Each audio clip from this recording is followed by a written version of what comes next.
See, when we look at the various applications of financial statement analysis, the two key areas which we always talk about, they are either used in credit appraisals and credit analysis, mostly used by banks and all these kind of companies, or probably they are used heavily in equity analysis and valuations. Two major areas.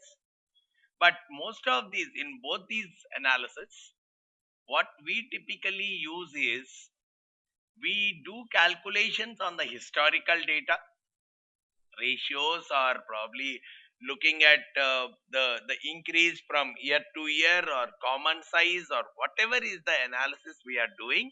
We are not doing on the future, we are doing on the historical data, but use that historical data, right? We do some kind of calculations on income statement, balance sheet over the last few years of the company, as well as industry, as well as competitors. We do all these kind of things. The reason being, using the historical numbers, we try to forecast the future. Okay, at what rate the sales of this company have been growing over the last 5 years. Based on that, I will assess at what rate they will grow next year.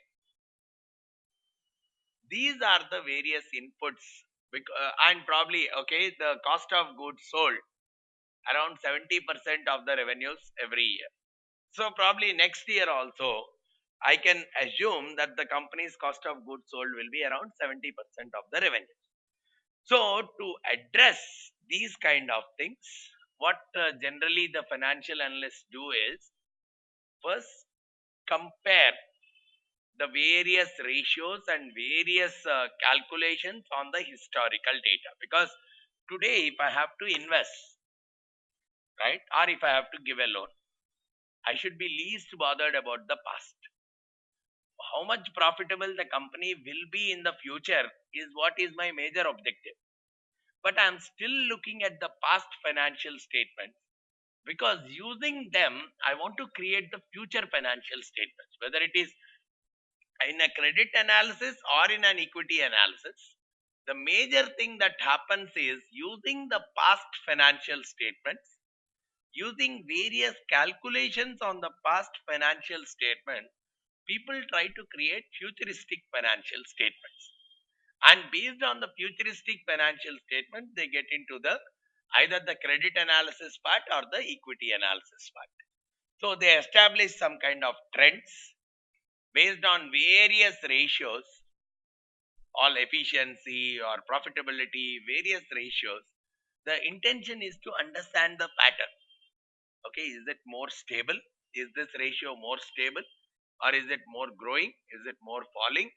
Or what is the industry average for this? What is the based on that, they want to come out with some number for the next year or for the next few years. So all the ratios are typically computed for the simple reason to understand the trend over the past few years, so that they can give one number for the future.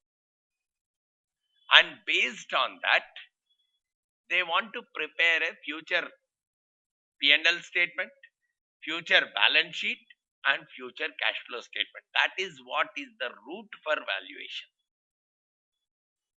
Right? Finance always believes in is always based on future, not the past. But we are doing the past analysis so that we can put better numbers for the future. So we are trying to make some kind of trends, right, based on which I can compare